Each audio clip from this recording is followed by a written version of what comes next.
When I think of virtual reality, my mind immediately jumps to Neo in The Matrix, a spider web of wires draped from the giant machinery attached to his body. Now, I never really expected to have anything like that in my house. Well, not yet that is, but VR truly is beyond what I ever imagined possible in my personal lifetime. Now, VR has been promised to us for years, but never on such a commercial scale as it is now. Sure, Nintendo had to go with the Virtual Boy, and that's always a nice jab, but if you think PSVR is Sony's first soiree into virtual reality, you really haven't done your homework. I get it.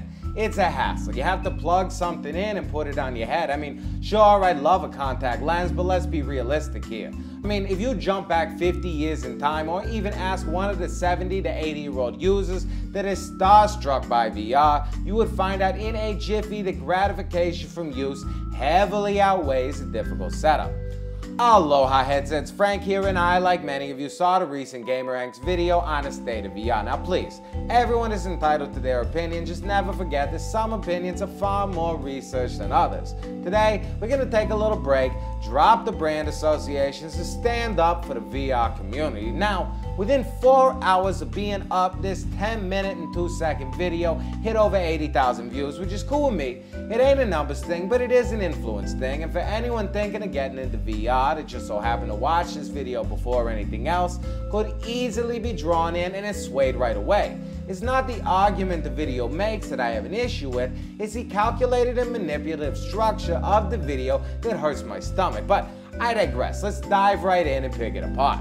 Start off like I did with this video, a little nostalgia, some Nintendo stuff because we all just associate that with failure, but then we jump straight into a positive. A nice big anytime I've had with a VR headset is actually pretty amazing. Followed with praises of how much cheaper and better it really is, with a lead into why it's not perfect. So if you're into VR or you're thinking about it, bam, you pulled right in. Next up, the heavy hitter. Instead of any real focus on the hardware at first, they start off their argument with Bethesda VR. Now, I'm not sure if this was recorded weeks ago, but with Rockstar VR's announcement and Blizzard talking about a future in VR, I think it's safe to say we don't have to put all our eggs in one basket. Anyway, back to Skyrim VR. So the argument, and one that I can understand, is that initial impressions from someone else on Twitter informed them that the controls are not perfect and the graphics are bad, with no mention that full locomotion will be possible on DualShock 4. Now, I'm sure it won't be perfect, and hell, this could be the 5th time you're buying Skyrim, but if you had the pleasure of playing Resident Evil 7 in VR, you know that all you need is a DualShock 4 for amazing immersion, and I personally can't wait to be surrounded by that world, regardless of the control scheme. They then go on to assume Fallout VR will be the same, which we already know that it won't.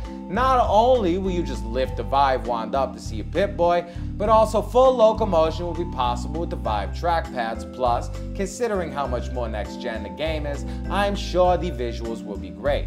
They also complain about the Doom VFR control scheme, but fail to mention that nearly every impression from the people that demoed the game was extremely positive and said the teleportation and dash fit the gameplay. There is absolutely nothing positive said about any of these 3 games.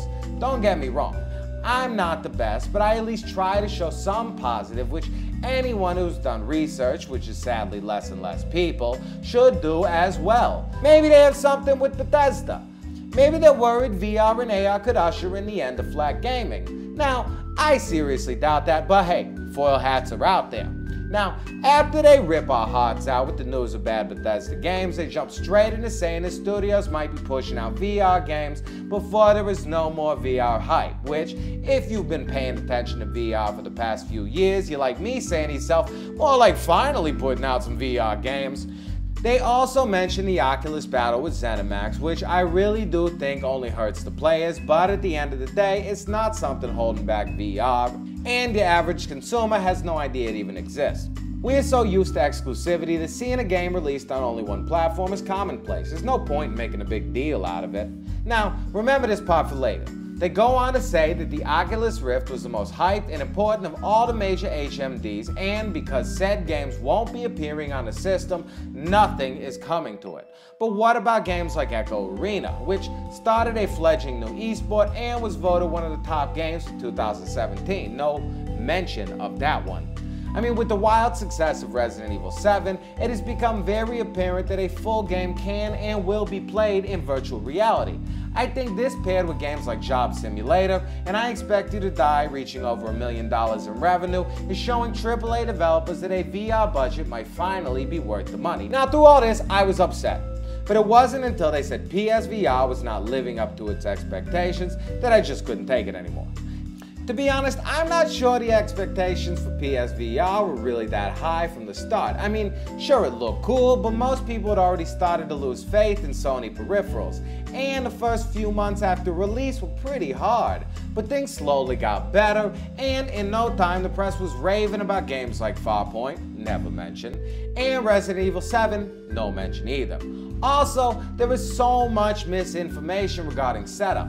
I keep my PlayStation VR in a case, in a drawer, along with all the main wires, and it still takes me just as long to set it up as it takes my PS4 to boot up and log in. It's no hassle. Half the time I forget I'm even wearing it. I mean, sure, it's something new, but most gamers are no stranger to a headset, and compared to all other major HMDs, it's easily the most comfortable. Its headband style is even being adopted by most of the new Windows MR headsets coming out soon, another point they failed to mention. Not to mention the sales numbers are near that of the Gear VR, but hey, it's only journalism, right?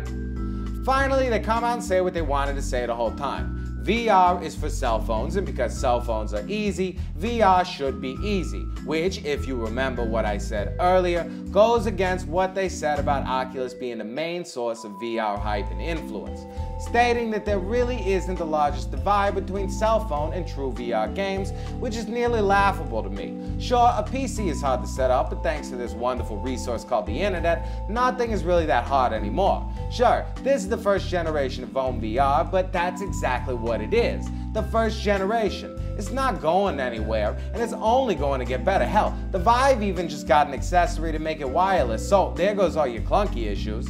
Now, before I go, just because the wonderful people at GamerRanks failed to mention it, VR is not only for gaming. Sculpting has found a new home with applications like Oculus Medium.